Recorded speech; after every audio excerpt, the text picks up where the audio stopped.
Welcome on and welcome all to the greatest show of them all. It is the Waka Waka NFC East Mixtape, which you can listen to on any one of your favorite SB Nation, NFC East blog, podcast networks. You can also watch this on the Bleeding Green Nation YouTube channel or the Blog on the Boys YouTube channel, where if you do, you will see the dashing, debonair, freshly manicured faces of myself. I'm RJ Ochoa from Blog on the Boys. He is himself, Brandon Lee Gowton from Bleeding Green Nation. BLG. Very happy Tuesday to you, Wednesday to the listener, whatever day you want it to be in your heart.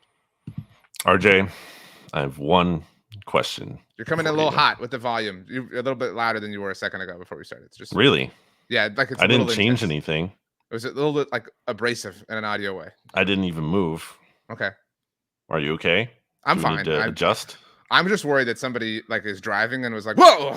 Like, oh, okay. I didn't change any settings or anything. I've been sitting in the same place. I didn't like get closer to the microphone. Anyway, you can't distract me. I have one question for you, RJ. Are you ready for that question? Is the question? I don't know. I couldn't think of anything clever. What is the question? Do you have fire in your gut? I don't know if this is an inside joke. I really don't know it. It's the Jonathan Gannon line that he said that went viral when he was talking to the players and no one looked inspired. I'm happy asking if you have fire in your gut. I'm happy that you have to reconcile your differences with Jonathan Gannon at the very least. The Cowboys did not have fire in their gut. But anyway, we will get to them later because we are talking about an NFC East division that the order has been changed. A new order. Right. A new order. Team undefeated at the top of the division. It is Tuesday, September 26th, the Tuesday after week 3. Again, just for context, we generally record about 11:30. It's 11:26 at the moment Central on Tuesday. We dropped this on Wednesday, just the way it works out with our schedule. Again, there was and if you're new around here, maybe it's your first season, we actively during the season discussed the NFC East teams in order of current standing. And because of the results this week, only one team in the division picked up the W, and it was the Philadelphia Eagles, the last one to play on Monday Night Football, of course. So they will be the first team we discuss, and we'll obviously go in divisional order. Do we have any kind of things we need to take care of before we jump right into the Eagles? We have another divisional matchup this week. Obviously, we'll get there after we discuss the week that just unfolded. But kind of a weird week. In general, week 3 was across the NFL. Let's just get into the Eagles. I mean, they're 3-0. They beat the Tampa Bay Buccaneers, who were previously undefeated on Monday Night Football. What? I mean, I just hope you're not going to act like the Bucs are this, like, mighty dragon that we're slayed. That's all. No, they're not. Okay, I didn't think they were great. That's how it sounded for a second. They were 2-0. I'm just saying factually. Can I go first? Okay, yeah. Tell me your impressions from the Eagles advancing to 3-0 and covering the spread. They were 5-point favorites. They covered the spread. So I hate the double Monday night game. I hate this because, like, obviously this was the game that I wanted to pay more attention to, and I hate that, like, I'm somewhat and I'm already, this is a difficult time of year as is with all the sports happening, so I've already got enough attention on the Astros and their battle for a playoff spot. So but now I have to devote attention to this Rams Bengals snoozer that is happening. Whatever, it was stupid, but everyone in Philly hated that. At least like on Eagles Twitter that I saw, like the live check-ins, I hated it because like I don't want to see a smaller version of the Eagles Bucks game if I'm tuning in to watch the Eagles Bucks game. Like you can flash a little ticker for the Rams Bengals game, sure. It's done. I don't need a live look in at that game as I'm trying to watch the Eagles Bucks game. I agree with you completely. And like I'm saying, we've talked many times about the Eagles, Texans, Phillies, Astros World Series night. Like that's hard enough. You know what I mean? When your city or your multiple teams happen to line up and you have to watch them anyway, like we don't need one sport making it more complicated. But I digress. Anyway, I have the Philadelphia Eagles currently number 3 in my power rankings at blogontheboys.com. The only teams I have ahead of them are the 49ers and the Dolphins. Also, obviously, both undefeated. And it's actually lower than I have them, which is funny. I have them below the Dolphins, 49ers, Chiefs in that order. It's higher than you have them. That's what you're saying. Oh, I thought you had them at 3. Yeah, you said, but that's actually lower than I have them lower. I have them lower. I know, but you misspoke then. You said that's actually lower than where you have yes, them. I have them higher lower than you. My top 5, just quickly: Niners, Dolphins, Eagles, Chiefs, Bills, and then I do have the Cowboys right outside of that at 6. But this was kind of a sleepy game for a while, and I feel like it's been that way for the Eagles so far this season. Like, I don't know that I definitely know that they haven't looked like their 2022 selves, at least on offense, beyond the incredibly amazing offensive line. But the hallmark of a truly great team and a truly well-coached team, as difficult as that is for me to say, is if you can, stumble your way through and not just win, but win comfortably. I mean, like, as tenuous as it kind of felt like on Monday night for the Eagles, it never truly felt like it was in danger, at least in my mind. Like the Eagles were in danger, like they were truly going to lose this game. Like, the interceptions, the miscommunication, the whatever you want to call it, it never felt like, oh, like Tampa's going to take advantage of this. And some of that is Tampa, but whatever. Like you won, you beat a bad team, you covered the spread, you won convincingly. And I saw you tweet about this, and I did as well. The drive at the end was a masterpiece. Like the drive at the end was like, again, say what you want about like how it happened, whatever. It was a true gotta have it. Let's go ice this game, milk the clock, whatever you want to call it, drive. And they did that. And so it's very, very annoying that while the Eagles are either still figuring out, how to get this done on offense, or maybe this is just who they're going to be on offense this year, that they are undefeated 3-0 in the process. I hate it very much. Yeah, that last drive, 9:22 left in the game. I think the Bucks had 2 timeouts to work with. For whatever reason, Todd Bowles didn't call them. Kind of just admitted defeat, but still, that doesn't I think take he was away. banking on getting a stop and hoping, because they needed 2 scores still. You know what I mean? It just, the stop never came. Wouldn't have made a difference, but still, a lot more coaches probably would have just used them anyway. And I mean, I've seen coaches use those when the game is like very well in hand, and they just seem to be stubborn and don't want to admit Quickly, defeat. I know you were very busy. Did you see the Rams decision to punt? No, I saw the Ben Baldwin fourth down, or the whatever New York Times fourth down surrender index thing. They punted very cowardly with down 10 points or something. Yeah, they punted, and there were 6 minutes left in the game. I just bring that up because you were one of the only people besides me who I know will publicly call out Sean McVay for being a coward. But go ahead. Yes, he is a coward. So who is not a coward is Sean Desai, the Eagles defensive coordinator. The Eagles defense, for as much as the offense did not, click all the way through, and it's still kind of out of rhythm a little bit. Not a bad performance. I mean, ultimately they produced 472 yards. That's pretty good. But the defense was strong from the start. And really all night long only allowed, 11 points total. They also produced 2 points of their own, the safety. They had 2 takeaways. They allowed just 174 yards. Bucks offense obviously isn't amazing, but still, to shut them down like that, only 4 yards per play for the Bucks. And some of that too came, the Bucks' only touchdown drive came late in the game when the Eagles were obviously playing a little bit softer and just trying to keep everything in front, quote unquote, prevent defense, if you will. So that was a really strong night from that unit. You talked about how, the Eagles offensive line gets a lot of credit, and they were awesome. I mean, they were opening up huge holes for DeAndre Swift, and just it's a really good marriage because yes, DeAndre Swift has it easy when he's getting that much room to run through, but he is also taking advantage of the space he is being given. And he hurdled that dude at one point, and you just see it with him. Like the juice that he has, it's different than what we saw from Miles Sanders last year and what we saw for some idiotic reason that the Eagles decided to give Kenny Gainwell 18 touches in week 1. Like it's just a different level of juice with that guy. But I think one would be remiss not to focus on who is becoming a flat out terror, even though he's just 3 games into his career. I mean, Jalen Carter. The fumble was amazing. Like that is that's just a man amongst boys. It really is. Like he just destroyed that. Like I've never seen a more violent punch out, because usually I feel like when you see a punch out like that, a lot of the times in open field, typically it's going to be like a defensive back. And, Peanut Tillman, the peanut punch. Exactly. But Jalen Carter is humongous, and he just destroyed that guy. Let me read. There's a bunch of stats I can read for you that are really impressive, but I will use this one from ESPN's Ed Werder, who tweeted out, Eagles rookie defensive tackle Jalen Carter is emerging as one of the most challenging defensive forces in the NFL. In 3 career games, Carter pressured the quarterback against double team blocks 6 times this season, which trails only Micah Parsons, according to NFL Next Gen stats.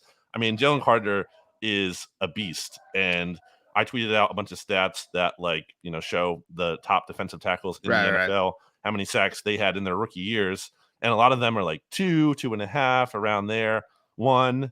Jalen Carter already is 1.5 through 3 games. I mean, he is a force, and it is crazy that 9 teams let him get to the Eagles. There's important context with that. I mean, it wasn't just that they were like, oh, we think this dude is a poor player. Like, we don't have to revisit that, but there is, there was contextualized reason and doubt and concern that other teams had. That's all. Like, we shouldn't forget that. Like, I think it's unfair to those other teams to say like, oh, that they just missed the evaluation. But again, that's neither here nor there. He's incredible. Eagle special teams is kind of taking care of business.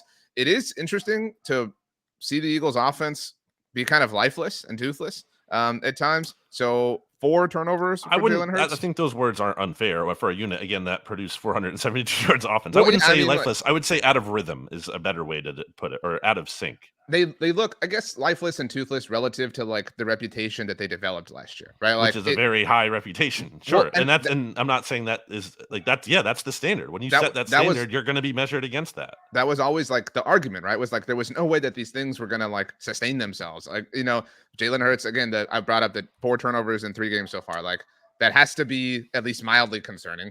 I mean, I don't like the AJ Brown chemistry stuff. Like, didn't run over into this week. No touchdowns this season for AJ Brown. 3 games in. Again, not the biggest deal in the world. You're 3-0, so it's not like anybody's like pissed off about it or anything like that. But again, that was I was dragged over the coals for suggesting that AJ Brown would not have 3,000 yards this season. And again, and Devontae Smith, that was my argument, was he was going to show up. He looks like a true superstar. I mean, like, again, this could be the year where the like torch is passed or whatever, and he becomes the best receiver on the team. Again, the argument I made all along. That's all I'm looking to say here. But yeah, the Eagles offense looks sputtery at times.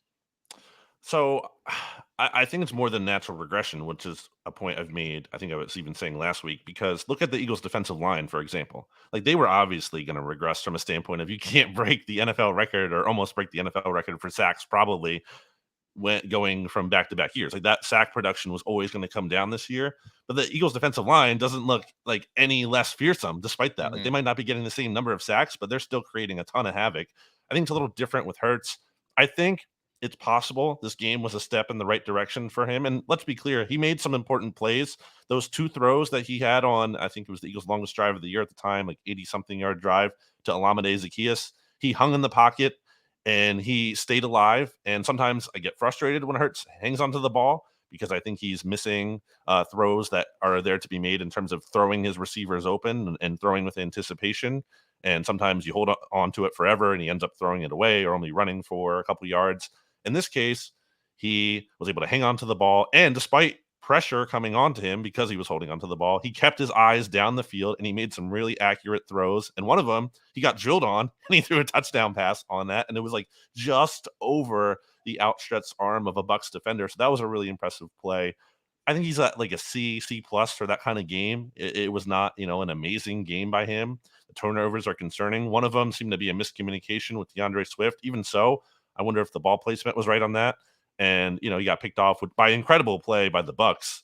But that was like a backup cornerback who makes that play, and actually helped the Eagles, because, I mean, it's obviously not a smart play to throw that pick, but that's what set up the safety. Sure. So I think Hurts needs to be better, like, plain and simple. I think he will. I'm still not worried about his long-term outlook and the luxury that the Eagles have of having a defense that can show up, and how strong they are in the trenches and how they can run the football, is that he doesn't need to look like MVP Jalen Hurts superstar from the jump. They're buying themselves time for him to figure it out. I still believe he will figure that out, because the talent he has on offense is simply too good. And so I'm not worried about that, but I do, want to see that at some point. I want to see the Jalen Hurts we're expecting to see. The Jalen Hurts the Eagles are expecting to see. You don't pay Jalen Hurts what you did in the offseason for him to be the quarterback he's been now through the course of the entire year. Yeah, I mean, again, the luxury of having a elite front office that builds the team the way it does is, if your quarterback struggles, turns the ball over, doesn't play like the person you paid him to be, you can still figure things out and you can still win games. And again, beat a bad team, cover the spread. Good teams win, great teams cover. All that's well said. The Eagles are lower than where did you say they were in your power rankings? What spot? I have them at 4, only behind the Dolphins at 1, the 49ers at 2, and the Chiefs at 3. They are 5th in DVOA after week 3. Total DVOA, offensively 10th, defensively 7th, but that special teams group that we talked about is 4th. So kind of doing the heavy lifting right now. Any other thoughts on the Eagles before we move on? I don't think so. Just, it's certainly a win to build on. It was a big opportunity with all the other teams losing in the division. You get alone on top of the standings. And now they host the Commanders, who we'll get to later in week 4. And it's a good chance to get to 4-0 with a division win under your belt. But they lost that game last year. I know. I am sure they are aware of that. Are you sure? Are you positive? I'm sure like that's like going to be a thing this week. Like, hey, we lost to this team last year at home, so we have to be sharp. We can't, let this slip. The Great tweet from the Eagles social department, by the way. The DeAndre Swift, Jason Kelsey thing. That was like our favorite Kelsey Swift combo. Like that was like all day Monday. There was nothing but like Travis Kelsey, Taylor Swift, jokes and content made. Like that was a unique and personal way to do it. So kudos to the Eagles social department for doing that. Okay, the Dallas Cowboys no longer first in our order because they lost on Sunday to the Arizona Cardinals. We talk about good teams win, great teams cover. Depending on where you look, they were 12, 13-point favorites. They lost by 12 points. And it wasn't like, a final touchdown to kind of like make it look bad. It wasn't, like it blew up late. Like they were never really in the game. Like from the moment they were kind of behind the 8 ball. They obviously did not. I don't know what. I know you were off on Sunday as far as Eagle stuff, but they did not play Tyler Biadasz, their starting center. They did not play Zach Martin, starting right guard. Obviously, Trayvon Diggs tore his ACL from between the last time we recorded and now. Obviously, Tyron Smith did dress, but did not play. Which was. I have a question about that. Sorry to jump in, but like, were they thinking like, oh, we can kind of afford to rest these guys? Maybe I don't know that to be true. I'm just wondering from afar if that was the case. If like, were they trying to be extra cautious, thinking they could win without those guys? They haven't said that. Of course you wouldn't admit that, but I'm curious if like that's a sense that you may have gotten. Like if that was like the Super Bowl or like the Eagles game, like would they have gone? Do you think? Maybe. I would offer that. I would answer with a different kind of point of fact in that week 1 they didn't play Tyler Smith, right? Because it kind of felt like, okay, maybe we can get through this, and buy him some time. And then they didn't play Tyler Smith or Brandon Cooks in week 2. And like, and this was a point I've made at Blog of the Boys, not to support the decision. It obviously blew up in their face, but they had logic and reason to believe like, hey, look, we should be able to do this. And they were wrong, obviously, but I'm sure they thought, let's power through, let's get through. We'll get the ball out quickly. We'll work the run game, et cetera, and we'll be fine. And they very clearly were not. But it wasn't even just that. Like, it wasn't just the missing offensive lineman. There are people who are still wondering why Tyron dressed. I've surmised it's one of two things. Either one, they wanted to get him dressed and have him work pregame and see if it worked. And if it didn't, oh well. The other is that with 2 other offensive linemen inactive, if an emergency had happened, maybe Tyron was the most like ready, able to go again in a true smash glass situation. He would have at the very least been in uniform as opposed to the others. But again, neither here nor there. They were just, again, outdone. The mighty defense that we were putting, there's a long list of things that went wrong in the desert for the Cowboys, but I would not put the offense or the offensive red zone issues, which is like the talk of the town, at the top. The defense just got worked over by Josh Dobbs. And interestingly enough, Jonathan Gannon, whose expertise obviously isn't on the offensive side of things, but obviously comes from the Eagles. They ran right at Micah Parsons, and Micah has talked a game of do it, bring it at me. And it worked. It completely and totally worked against them. They had no answer. And yes, they were without Trayvon Diggs. And yes, it was a difficult week and an emotional week and in the aftermath of all that. But if you want to throw a blanket over everything, like a blanket kind of explanation, I don't think it's unfair to say that they were feeling themselves, that they smelled the cheese, they bought in, and they were kind of walking on water, or thought they were, because of the way that they demolished the first 2 opponents of the season. And they were caught, unprepared. They clearly overestimated the Cardinals. And you can say what you want. I think like people say like, oh, teams get up to play whatever. I do think there is a tiny little thing to like, teams like the Cardinals, who are small markets, know they get a big window when they play the Cowboys. They were hungry. They wanted it more, and they played like they did, and they kicked the Cowboys' ass. Yeah, it's not one of these things here. You talked about like it's a legitimate 2-score loss. It's not like late game touchdown, some weird lateral thing. No, and also you're 12-point favorites, 12.5-point favorites. You have to figure out a way to win. This isn't like, okay, 1-score game, something weird happened. No, you just got beat like flat out. 12-point loss. And really, it could have been a little bit worse from the standpoint of the Cardinals go for those 2-point conversions early in the game. They don't get either of them. Things happen, sure. But I'm saying it was like, even if there was a little bit of, even if they just go for extra points there, it's okay, 30-16, whatever. The run game concern is big when you allow 220 the defensive run game. The 222 yards on 30 attempts, 7.4 average, and 2 touchdowns. Specifically against let's just say like an Eagles team that can run the ball. Like that's something that, I'm looking at and I'm like, okay, that's a matchup that, I'm not saying it's going to always hold up like that, but that's something that is going to be like, I think I feel good about that going into a game against the Cowboys. That might be something that is there to exploit. But I guess the big thing, like you talked about, is the red zone offense. And statistically, I've read different analyses, if you will. Analysis. That's definitely not a real word. That red zone offense, like we talk about defense year to year, not being sticky. Red zone offense typically not. And so I think that could be some of the factor here to kind of be fair to the Cowboys. I think, a lot of people want to say it's the coaching thing, but it's fair to point out that this year, the Cowboys so far in a small sample size ranked 27th in red zone efficiency after being first last year.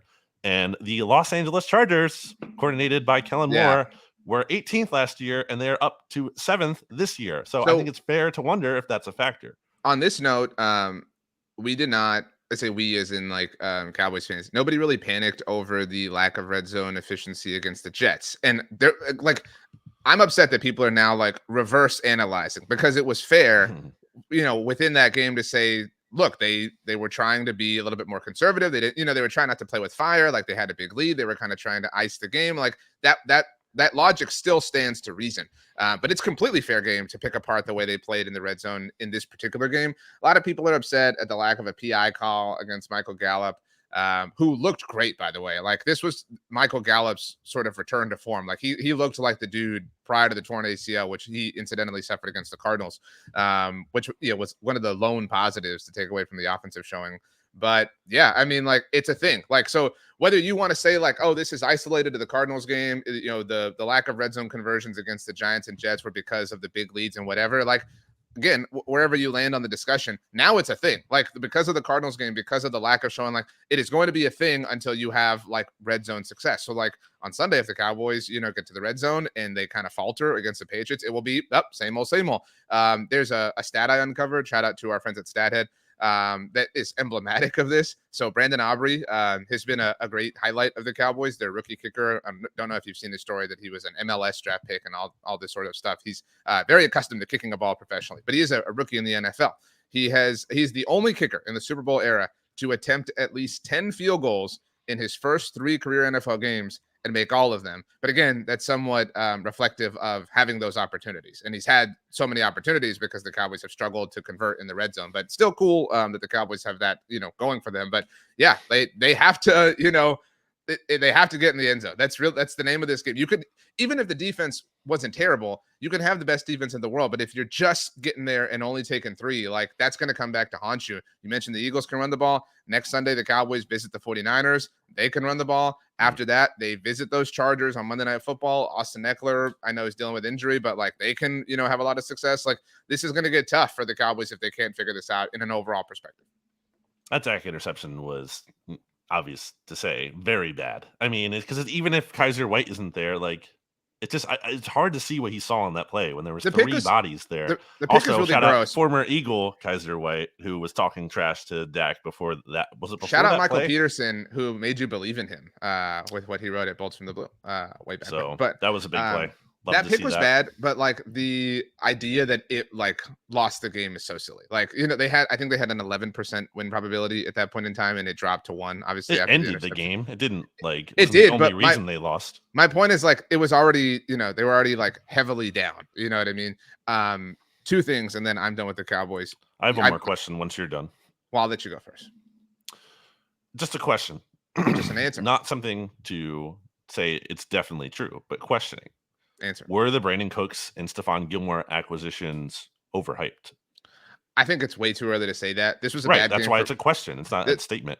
I think Brandon Cooks looked great in week 1, didn't play in week 2, had 7 targets and only 2 receptions in this game. But again, the Cowboys just kind of overmatched offensively, which was weird. But I mean, some of that, maybe Jonathan Gannon isn't the dumbest person in the world. I don't know. But let's see how many games the Cardinals win this year before we say that. Well, let's see if they beat the Eagles. That would be so funny. I would love that so much. But anyway, I mean, not a great game for Brandon Cooks, but not a great game for the offense in a lot of ways. And the Stephon Gilmore thing, it's, he was a stock down for me in my stock report. And I wrote this, and I said this about a lot of people because the context is so necessary, but like, it's kind of unfair, or at least it was that game, to be down on Brandon, or excuse me, on Stephon Gilmore, because the Cowboys didn't trade for him to be their star cornerback, right? They traded for him to be the running mate to Trayvon Diggs. And, circumstances have changed, and, Stephon's got to rise to the occasion. Like, I'm not shying away from that, but this was not the role that he was, designed to fulfill for the Cowboys. And so it's hard to hold that against him. In the same way, I had Deron Bland as a stock down for me, and he, kicked to the outside after, he's their slot corner, but like, so it's hard to say like, oh, you were really bad at doing the thing that you weren't expected to do, but you have to do it now. And so it's kind of a catch-22 thing. Two things for me, like I said. One, I assume you kept a watchful eye on this game at the very least. Near the end of the third quarter, Cowboys down by 8 points. Mike McCarthy decides to go for it on 4th and 3 from the Arizona 4-yard line. I ran a poll at our site asking people if they agreed with that. Overwhelmingly, people would have preferred a field goal. Granted, we have the benefit of hindsight, but cowards. I'm generally an aggressive person, but I wanted the field goal in that moment because it was it was pulling teeth on offense. I felt like, get those 3 points. You have a quarter and change to go, and then go take the lead. But whatever. So curious for your take. I'm always going to be in favor of going for it, even if the data is a little against it. I just think it's an attitude. It's a mindset. It's like you have to, some people have said, you have to marry the analytics. You can't just date them. Like, you have to marry the mindset. So if that means sometimes being wrong and being aggressive, I will live with that. I think I can't go and be like, well, it's such a bummer that we did everything we possibly could to try to win the game. I can't feel bad about that.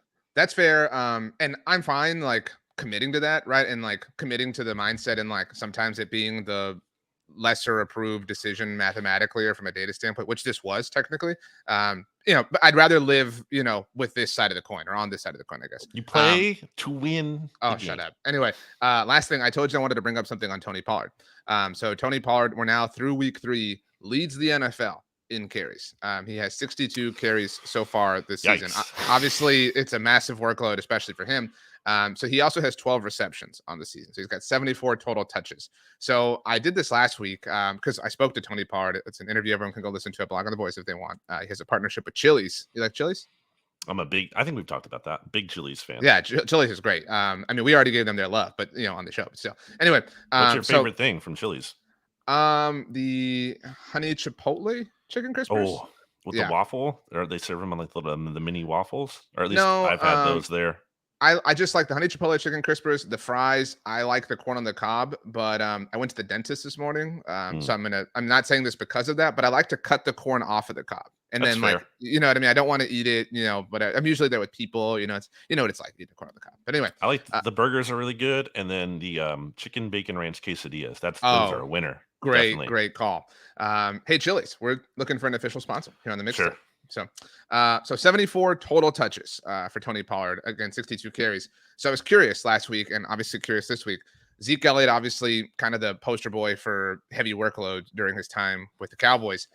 Zeke's rookie year in 2016, he had 76 total touches through the first 3 games of the season. So 2 more than Pollard's currently at. But all of his other seasons in Dallas, he had fewer than Pollard has now. Through the first 3 games of each of those seasons. I tweeted this out. So my point is, like, Tony Pollard is literally getting more work this season than Zeke Elliott ever did, save for his rookie year during his time in Dallas, when he himself was like the workload dude of all dudes in the NFL. And I'm not trying to say like, oh, it's not sustainable and like sound the alarm, but like, I do think it is something to watch. Definitely.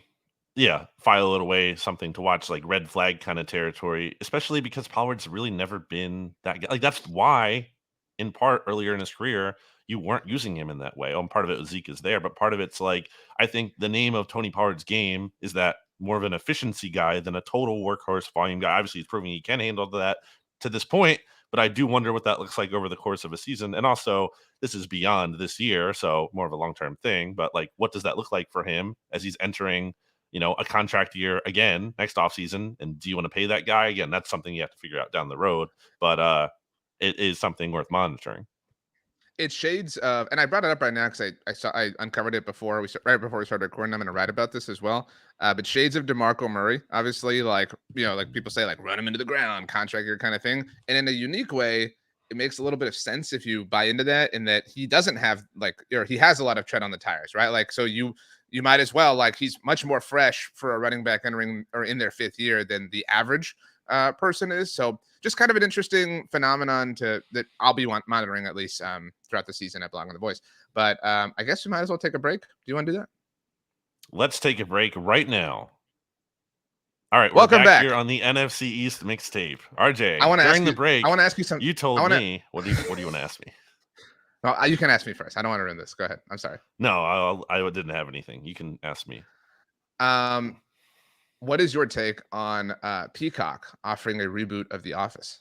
I don't know if you knew that was a thing. So I saw that on Instagram, one of those, aggregated posts you'll see, which I don't, I don't even fully believe those all the time. I feel like a lot of misinformation gets spread. So I meant to go check that, but because I was busy yesterday with a lot of Eagles game prep, I didn't actually Google the article or the source for that. I just happened to see it. So I feel like I would need to know more details before I can actually tell you how I feel, like who's involved with this, I don't know anything about it.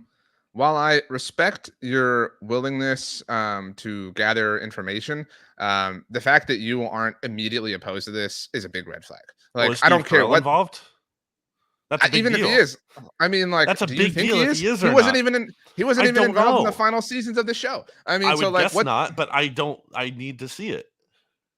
Presuming he is not. It's a horrible idea. Stop rebooting things. Enough. We don't need it. Just give us reality TV. In fact, Brandon, the day that you and I are speaking is a great day, or the day that this episode's dropping, Wednesday, September 27th. Survivor is back. I'm excited. Well, we're dropping it, I think, a little bit earlier than you. I'm excited, but I'm also so behind on my preseason podcasting that I'm not ready for it to start. So I'm probably not going to watch it until Friday. So don't spoil it for me. I won't, but it's a heavy time of year. So we got Survivor coming back, The Amazing Race coming as well. And I think it drops on Thursday, the newest season of Lego Masters, which I highly recommend. Have you ever given this a shot? I don't. I feel like don't have the time to add that in. It's great. I pretend that I watch it because I have a young son, and he's kind of getting into Legos now. So it's like, oh, I watch it for it. But now, like, my wife and I love this thing. Like, it is so, dude, the challenges like that they come up with are so unique. I can't believe the creativity they have just in the challenge, let alone like what the people do with it. So whatever the case may be. We went to Legoland when we were in California. Pretty cool. I've heard good things. Yeah. Not exactly like a ride filled, trip, because, kid's a baby, but still, like, very, very cool stuff to see. The Washington Commanders, undefeated, no more. The Sam Howell hype is over. 37-3, the final score, as the Buffalo Bills hand Josh Harris his first loss as the owner of the Washington Commanders. It's kind of interesting how Magic is getting all the attention. Like, I understand why, but it's like, well, who wrote the biggest check here? You know what I mean? But whatever. This was never close. Like, this was just a huge, I still don't buy into the Bills long term, but this was a huge, like, we're the Bills, you're the Commanders, and order is restored. Kick the field goal at the end just so they didn't get shut out. I don't respect that. I think that's lame. I think you have to go for the touchdown still. Anyway, but it doesn't matter. The point is, you and I think it's fair to say, I'll speak for you here, we're not buying into the Commanders. I mean, no one was really buying into the Commanders, I believe. I don't think Commanders fans. I think Commanders fans are like, this is fun. We're just going to ride this till the wheels fall off kind of thing. Right, exactly. Yeah, I'm not saying they were like totally buying in, but it was like, well, I'm just kind of living in the moment, enjoying it. Why not? 2-0. But this was the reality check for the Commanders. And the phrases I've been using in the past weeks were like, this is not needle moving. This does not change the equation for the Commanders just because they beat the Cardinals and they beat the Broncos, who, yikes, that team looks really bad. And they barely beat them. They almost lost to them, or almost went to overtime at the end there. So yeah, I mean, the Commanders are who we thought they were, in that they are not the very worst team in the NFL, but they are closer to that than being actually good.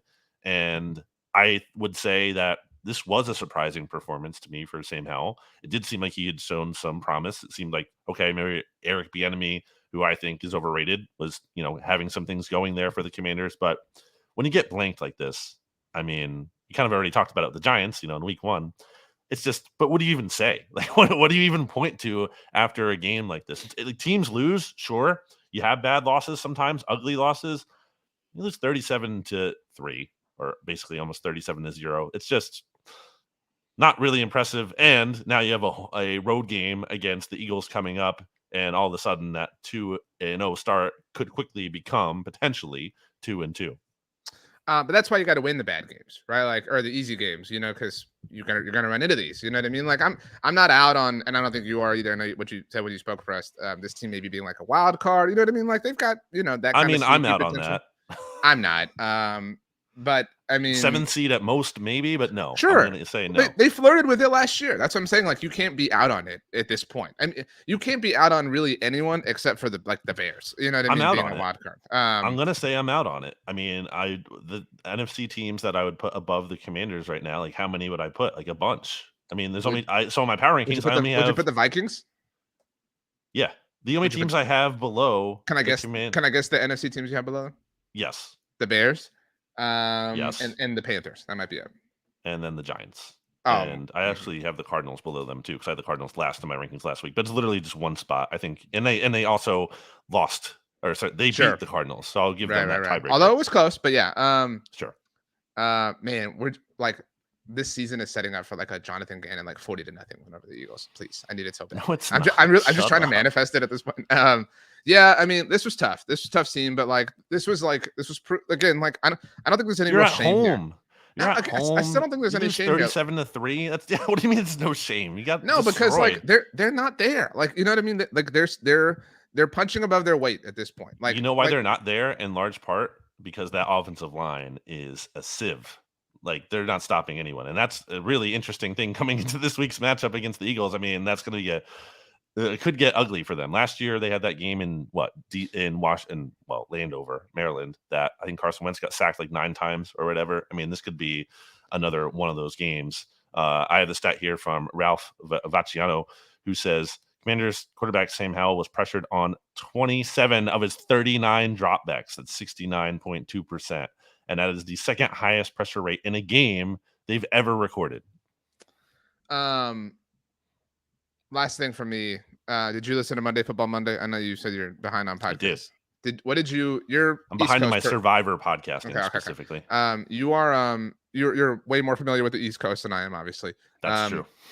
What did you make of Mark Schofield saying that it was weird how the Bills used like Old Bay to make fun of the Commanders? Like, granted that this loss, was in the state of Maryland, but like, it is something I agreed with Mark. Again, I don't have the geographical perspective, but like, that is way more associated with the Ravens than it is the Commanders.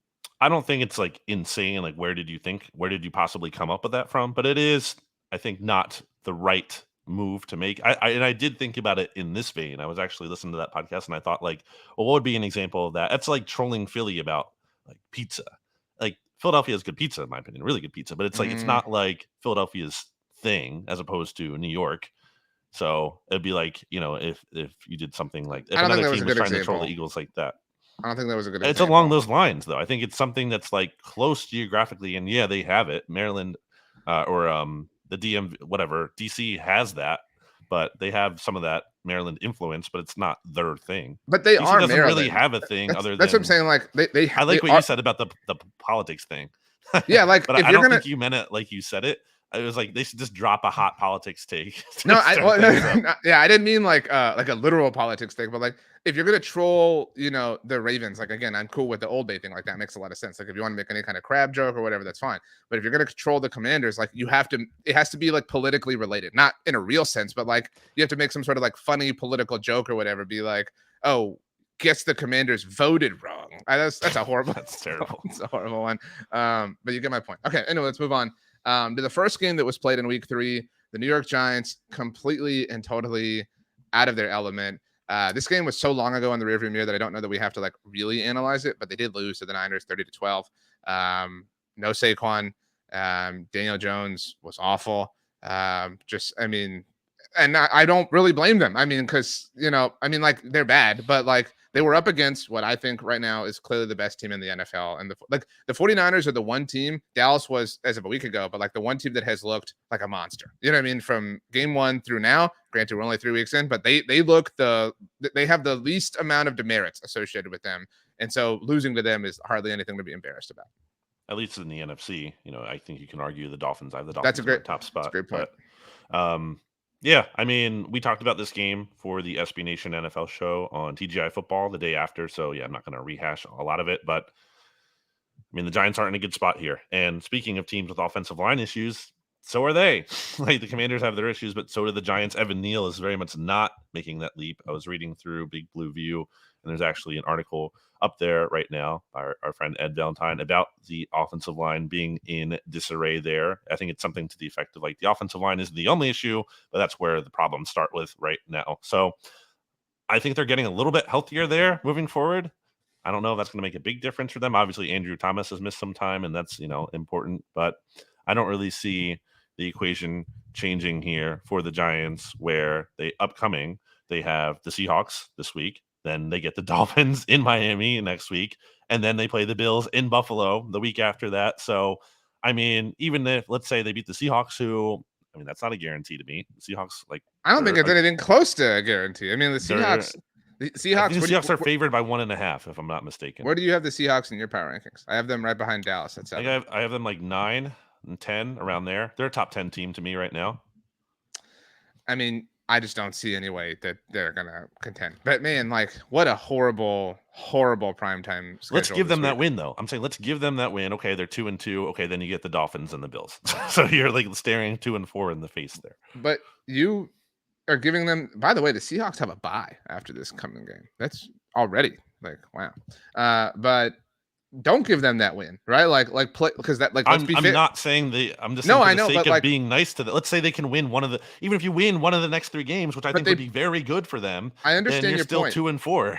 I understand your point, but they probably won't. So they'll be 1-3, 1-4, 1-5, hosting the Commanders, who are better than them, right? Right, at least. But you fall to 1-5. Like, I think we're close to like we're like getting in the territory of like big loser energy with the Giants. Like Brian Dable is kind of getting a little testy. You know what I mean? Like we're getting close to like some infighting. You know what I mean? Like It it's it puts not you a in a good weird scene. spot because it's like, what do the Giants do? Because they've already they're pot committed. Like they committed to the core they have. They re-signed Daniel Jones. They re-signed Saquon Barkley. They have Darren Waller here. They gave him a big contract. They re-signed Andrew Thomas. So you kind of have your core in place here, but you're not good enough. And you feel really good about the coach you hired last year. So like, what do you do? What do you like? What's the change that you make? Or The is it heart. just a matter of riding it out and feeling like we're going to double down on what we have? We feel like it was just a bad year and we'll be better next year. I think you have to accept that you over delivered or overperformed last year. And like that's the part, like that's the difficult thing to accept when you're in the middle of a rebuild. When you like outperform your expectation in year 1, then you change your expectation for year 2 as a, you know what I'm saying? Like when you start a rebuild, you set expectations for year 1, year 2, year 3, whatever. Just because your expectations were exceeded in year 1 doesn't change what should have been the fair expectations for year 2, but they did that. You know what I'm saying? So that now every Giants fan got a taste of all this and they're like, what's going on? How can we suck again? It's like, well, you kind of still sucked. You know what I mean? Like, it's just, it like you It need was to, one good like half of a season. you need to That's really what you're riding right. on. And you need to contextualize all of this. So like, it doesn't mean that a rebuild has to happen again. It doesn't mean that you have to like start from scratch. It just means that you have to accept. They can't But do that. but I don't think that they need to either. Like you have to just accept where you're at and be patient. But that's like I agree that might be the best thing, but that's just not even how teams operate, right? Like something bad happens, something has to change. The Cowboys did it with Kellen Moore. Like when you have like success at some level, it's like something bad has to like there needs to be a quarterback change, coaching change, something, and it just feels like the Giants aren't really going to do that and can't do that. I guess you can change the coordinators. They'll probably, get rid of Wink Martindale or whatever. Mike Kafka was getting head coach interviews this past offseason. Maybe he's fired too. I don't know. But it's a tough spot to be in because it just feels like you can't really do much other than hope they dig themselves out of the hole they're in somehow. But it doesn't look like they're having a great path to doing that. We have 3 NFC East games this week because the Commanders are visiting the Eagles. Obviously, that's 2 teams in one game. So going chronologically, that one's happening first. The Commanders and Eagles kick off at noon Central, obviously 1 Eastern. I love it. A 1:00 Eagles start. One of the only 3 they have, I think, this season. I love it. It is nice. Coming off back-to-back 3 o'clock windows, like it just, I'm grateful that the Sunday night games haven't been that great this week, and it also isn't great this week. I mentioned well, Thursday night's going to be awesome, the Lions at Lambeau, but Sunday night is the Chiefs and Jets, and Monday night is the Giants. So tough scene. But anyway, Eagles are as of Tuesday at lunchtime 8-point favorites according to our friends at DraftKings Sportsbook. There's no reason to not take this right now or to not give the 8 points right now. The Eagles, again, are proving that even if they're having an off game offensively, they can cover against the bad teams, and Washington is one of those. Yeah, I don't think there's a trap game element here with that thing I talked about earlier. The Eagles lost at home to this team last year. That is very much like a Jalen Hurts is going to bring that up. He was, focused on how he didn't beat the Bucs in their playoff loss to them a couple years ago. I don't think this team is going to catch them by surprise. I do think that offensive line mismatch is going to be a big issue for the Commanders. So I think this might be I'm going to say it now. This is going to be my lock of the week for the SB Nation NFL show for TGI football. I mean, I just think the Eagles are going to beat this team comfortably. We hit on all of our locks last week. The only thing that's going against them is it's a short week for them, but I think they can figure it out. Short week at home though. This game is at home. Tough scene. For the Commanders. Yeah, we'll see. Anyway, next up in chronological order, the Dallas Cowboys opened as 6.5-point favorites at home against the Patriots. That is up to 7 now as of lunchtime on Tuesday. So 7-point favorites the Cowboys are against the Patriots. Patriots coming off their first win of the season last week. Zeke Elliott's return. Did you see this floating around on Tuesday morning? The Cowboys are changing their hand signals because Will Grier is now a part of the Patriots organization, obviously. And Zeke as well. As you said, I know, but I'm saying I've seen both of those things get brought up, which is funny to me. Like, what's Zeke gonna say to the Patriots anyway? It's a running back. That's true, but still, I mean, the expression that was used, I thought this was interesting, was Zeke knows where a lot of the bones are buried. Not often you hear that expression these days. So unless you work in archaeology, I guess. But I could be wrong. But Zeke doesn't strike me as like a mastermind. Is all I'm saying. Incredibly intelligent football player. I'm going to give the points here. I mean, you're giving, not taking. Correct. I'm giving the points. I'll take in the Cowboys and laying the points. That's what I'm saying. I'm giving the points, giving the 7 points. Part of it is I just don't trust the Patriots. I mean, it took like all of their strength to beat the lowly offensive Jets. Almost lost on the final play. And so I think this is a great get right opportunity for the Cowboys. I think Zeke's going to score. Maybe we'll use this as our same game parlay game on TGI football. And if so, that's definitely we should. That's going to be my leg. Anytime score Zeke. I don't know what the odds are right now, but yeah. So I think Zeke's going to score, but I think the Cowboys win. I think they cover. I think they get to 3-1, and then that kind of relights and rekindles our intensity and our focus for next week's Cowboys 49ers game. I do think there could be a propensity to overreact to the Cowboys losing to the Cardinals. I do think some of the things about the Cowboys' loss were not necessarily concerning moving forward in that. I think the offensive line, assuming these injuries aren't worse than I understand to be, will be better once some of these guys are back in the lineup. Obviously, offensive line depth is a real concern, was entering the season. So we'll see how that goes if these guys tweak anything and get re-injured. But I'm going to take the points here. I think the Cowboys win the game, but the Patriots, I don't think are good, but I do think they're good enough where they can kind of muck it up a little bit. Saw them do that against the Eagles. They even did that against the Dolphins, who clearly look really good here. Had a chance to kind of make things interesting at the end of that game if a spot gets ruled a little bit differently with that Cole Strange lateral and everything. So I think the Patriots will find a way to make the game competitive, but I do think the Cowboys will win in advance to 3-1.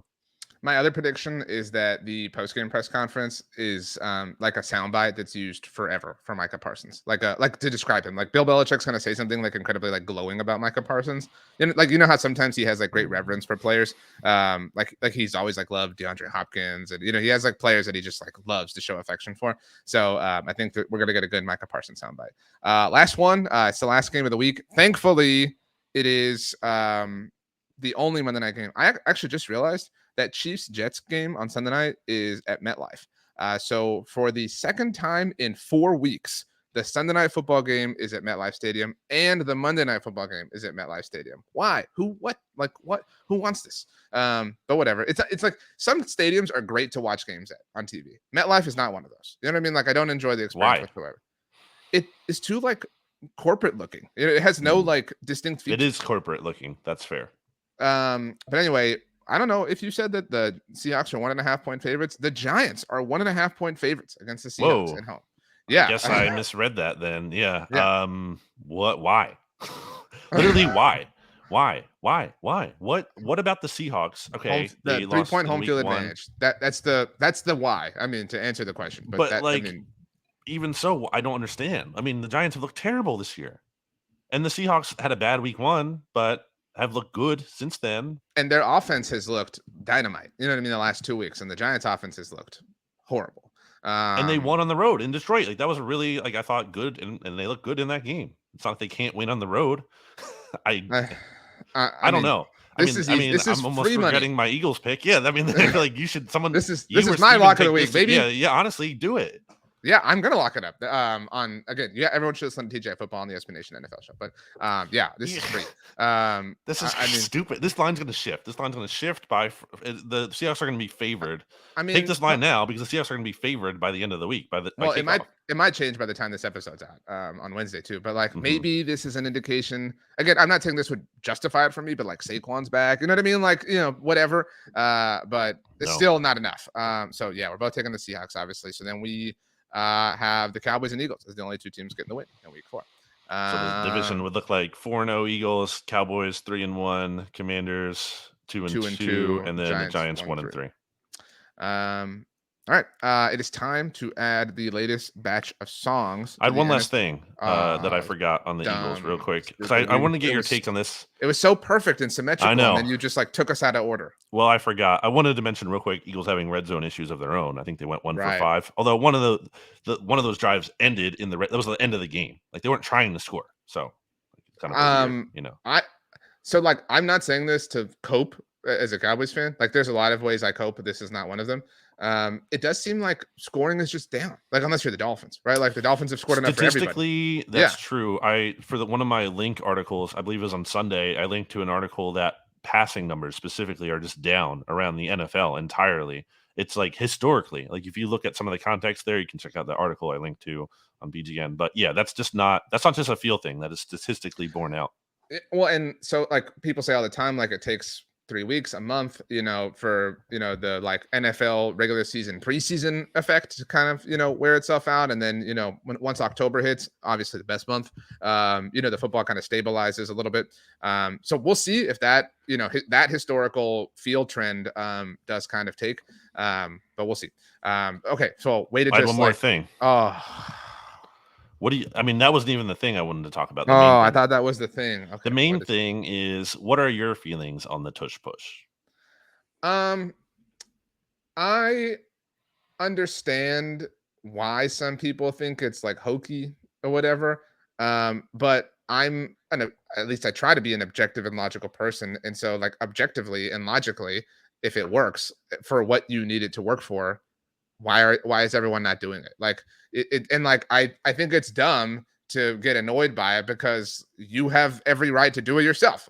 Right. And the part that is the most annoying is that every time it happens, we have to hear how many pounds Jalen Hurts squats. Like that is so irrelevant to Steagles. Yeah, but like that is so irrelevant to what is actually happening. And I'm not trying to take away from. It's not irrelevant. It's definitely like a factor. All I'm saying is like it is one of the smaller factors involved. Like if you want to tell me how many pounds Jason Kelce squats, okay, let's hear that.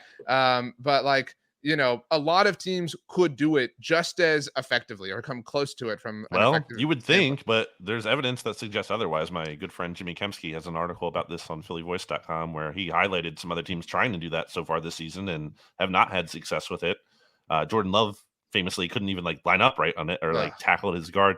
So my thing is just like, I don't understand, like, where's the basis that it should be illegal? Like, it's just because the Eagles are good at it. Like that's not fair. Like, that's not fair that you just, they're good at this thing. Well, Patrick Mahomes is good at throwing the football. So with his right hand. So now he has to do it with his left. Like, and honestly, you could probably still do that and has done. I hate when rules get changed. I hate when rules get, so like, I haven't seen who the like if there's a team that is like arguing for there to be a rule change, right? Like I haven't seen like a single team that is like the face of this. But I hate when a team is like the face of making a rule change, like the Bills and the overtime coin toss. Like 49ers and the quarterback rule. that's a little bit more. Sean Payton That's more and the unique though. Saints That and I was gonna bring up the Saints and the pass interference and the reviewable thing, and then we all have to suffer because the Saints were mad or the Bills were mad. Like that annoys me more. The Niners thing that improves everyone. Like that's one of those rare things where it's like a win for everybody. In the event that you need it. But yeah, I guess my other like the tush push is a lame name. Let's come up with a better name for it. You know what I mean? Like I don't have a suggestion, but that's a lame name. It would not change a freaking thing if you outlawed it anyway, because the Eagles are still really good at sneaking the ball. It's just so dumb. It's just like it just seems like people hate the Eagles or are mad that it works. Like I don't understand what other basis there is to hate that. It's not a football play. What does that even mean? It's literally happening in a football game and it's a play, so it literally is a football play. It's not a football. How is football not like big dudes in the trenches pushing against each other? That is a lot of football. Like I don't understand the arguments against it. It's just so I don't even like talking about it. In part, I brought it up here because I wanted to get your take on it. I don't like curious talking how you felt about it. I never because we never really talked about that. So I kind of wanted, and also because you're coming from a standpoint of where like I can get accused of, I'm a homer because I like it and the Eagles are good at it. I wanted to get your take on it because you would not be accused of that. But I genuinely don't get the outrage about it. I feel like I would feel like that way even if the Cowboys were doing it. I just don't. It's not illegal. If it's within, like that would be like being upset about like, oh well, how come the Cowboys get to line Micah Parsons up at defensive tackle? Like, you know what I mean? Like whatever. It's like, if it's freaking Diana Rossini is out here tweeting, should there be a limit on how many times they do it per game? Like, what are we talking about? That's so stupid. Shut up. That's so stupid. There should be a limit on why. If it's within the rule book, like I have no problem stretching within the farthest corners of the rule book. Like I'm all for that. And in a similar sense, I'm going to do the Brandon thing and bring up one more thing. In a similar sense, this isn't within the rule book, but if you're not pushing it, the like quick start, movement from the offensive line, the Lane Johnson play. I do want like that false start was atrocious. The non-call against Tampa. I think that was legitimate. That was a horribly. I'm saying that is a legitimate bone to pick with that play, but that is not what he does on the other plays. That one he was legitimately early. That is not the same thing he does on the other plays. That's different. I understand that he times things correctly, but that does often lead to like, if you want to get like intense about it, like a microscopic false start every now and then, whatever. And I do wonder, based on how flagrant the missed call, obviously on Monday night, the same way Jawan Taylor's now got like the FBI watching him for, like for false starts. Well, he's also lining up in like way far back, which is a whole nother thing. No, that's part of it too. But again, we've seen this happen with other instances in the NFL where like one player gets like a rap for something and then like it never goes away. Like officials are like on the hunt for it because they've been told or they've had their attention raised. So like I do wonder, I'm curious to see if Lane Johnson's called for a false start on Sunday against the Commanders. Like that's kind of my point. Like if there is this like, okay, like if Ron Rivera this week is like, guys, I don't know if you know this, Antonio Gibson, basically Christian McCaffrey, but also Lane Johnson, he moves early. Make sure you're paying attention to that on Sunday afternoon. I'm sure teams have highlighted that. It's, if people are talking about it, I'm sure coaches are as well and submitting that. But guess what? They're also just not going to call it on every play. That's the reality. That's like, that was the Seahawks mindset in their, Legion of Boom era when it was like, they're not going to call pass interference every play. So we're just going to do it a lot of the time. And sometimes they will, and some of the times they won't. And it's going to work out for us ultimately. It is time to add our songs to the NFC East Mixtape playlist. Rachel, always early, got hers in. She has chosen No Problem by Chance the Rapper and Lil Wayne. An excellent selection. Do you want to go first? Do you want me to go first? You can go first. I would like you to Slack it to me, yours, right now, because I will forget to add it. So that way I have it to reference. You have kind of chosen, I would say, weekly anthems for the Eagles. You know what I mean? Like, this is kind of how I'm feeling about thematic. The Eagles. Right. The anthem, a great song in and of itself by Good Charlotte. Not my song that I'm choosing. I'm going to go with Anything Could Happen by Ellie Goulding because that's how this past week felt in the NFL. I wouldn't say it was a week of upsets, but it was a week of weird results. The Cowboys, obviously, chief among them. The Colts beating the Ravens. I know you enjoyed that very much. What else was weird? Everything was weird. I mean, the Browns blew out the Titans. Like the Browns offense woke up and came alive. It was kind of a boring NFL week in general. You know, it wasn't riveting, and I want to be riveted. So anything could happen by Ellie Goulding is my choice. I was between two. I was gonna do the happier one. I'm gonna do the more. It's a little more of a sad song or downbeat, but it's called "One More Time." It's actually Blink 182's new hit single that they just released last week, I believe. New album coming out in October. Excited for that. Not to bring the pod down a little bit, but to bring the pod down a little bit, I went to my grandmother's funeral on Sunday, and she was my last remaining grandparent. She had a great life. Shout out to Gran, 91 years old, single mother for a large portion of her life, having 6 kids. Never drove, RJ. Got around the entire country, even though she never had a driver's license. Great lady. And, again, lived a great life. But I think I was just feeling very contemplative and introspective over the weekend, and thinking about how life is short. I know we say that a lot. That's a cliche, but it's true. So you kind of just have to take the time to appreciate the people here and the moments that you have, the wins, such as when your team wins and whatnot, and really enjoy those things. The Eagles are 3-0. That's a nice time. Doesn't necessarily guarantee anything in the future moving forward, but right now I'm going to enjoy that. And one more time. I think there's just been thinking about a lot of different things that song relates to, and about how, you have to take advantage of the time you have now, because nothing is to be taken for granted. That's really beautiful sentiment. I know we don't get super serious here all too often. I know I speak for everyone. Our condolences to you and your family. Please extend mine to your parents, Brandon. There is no love like a grandmother's love. It is a very, very unique thing. Really cool. That your grandmother never drove. That is kind of representative of the time she lived her life in. She went to a one-room schoolhouse, like crazy. It's just like how is this in our lifetime? But yeah, that's who she was. The coolest part about the mixtape is that so many people involved hate the other people involved. But on a human level, we all love one another. And so, we all love you and all love the Gowtons. And great song choice, great story, great explanation. And cherish the moment. Carpe diem, carpe omnia. That's the Cowboys theme for this season. Did you know that? No. Do you speak Latin? No. Do you speak any other languages? I took Italian, but it's just like I barely did not. I retained that, not at all. I mean, I could probably read some things and understand some words. I know some phrases, but not much at all. Okay. Let's chunk deuces. As we do, I would like you to, I think I've asked this before, but maybe the answer's changed. I would like you to give us your power ranking. It is Power Rankings Tuesday of your top 3, but in ascending order. So 3, 2, 1. 3, favorite 2, 1. Favorite soups for the fall specifically. Ooh. So not in general, for the fall. Man, I'm trying to think. It's hard to start. Can I start from top 1 to 3? Because it's harder to think of 3 for me than it is for 1. I suppose that's fine. Number 1 is a baked potato soup. I just love a baked potato soup, specifically too from Wawa. Just a great time. Thick cream. I like a creamier soup as opposed to like a broth. A clear broth soup in general. There are some good soups like that as well, but baked potato soup, number 1. I mean, I almost want that so much that I don't want any other soup. Why don't you give me one? Well, my wife made a chicken tortilla soup that I talked about in our post-game show. That was really good.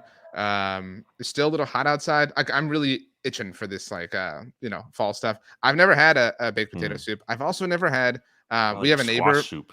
Well, we have a neighbor who does a lot of grocery distribution, and they'll give us a lot of onions sometimes. So that's why I brought it up to you one time. Like I was looking at one, and it just looked so delicious. Like I wanted to kind of hollow out the onion and make onion soup and eat it out of the onion. So I'm going to put that in my top 3 without ever having had it. Can I include chili, or is that its own thing? You can, but only because we referenced chilies. Not that it's the same thing, but you can. Okay. Today specifically. I'm gonna do, that is specifically like a cold weather thing too. Okay. I'm gonna do chili number 2. It's kind of cheating, but whatever. And then I'm gonna go. It's a classic. Hard to go wrong with this. I'm gonna go with a tomato soup. Grilled cheese. Absolutely. Okay. Say grilled cheese, and then we leave. Grilled cheese, and then we leave.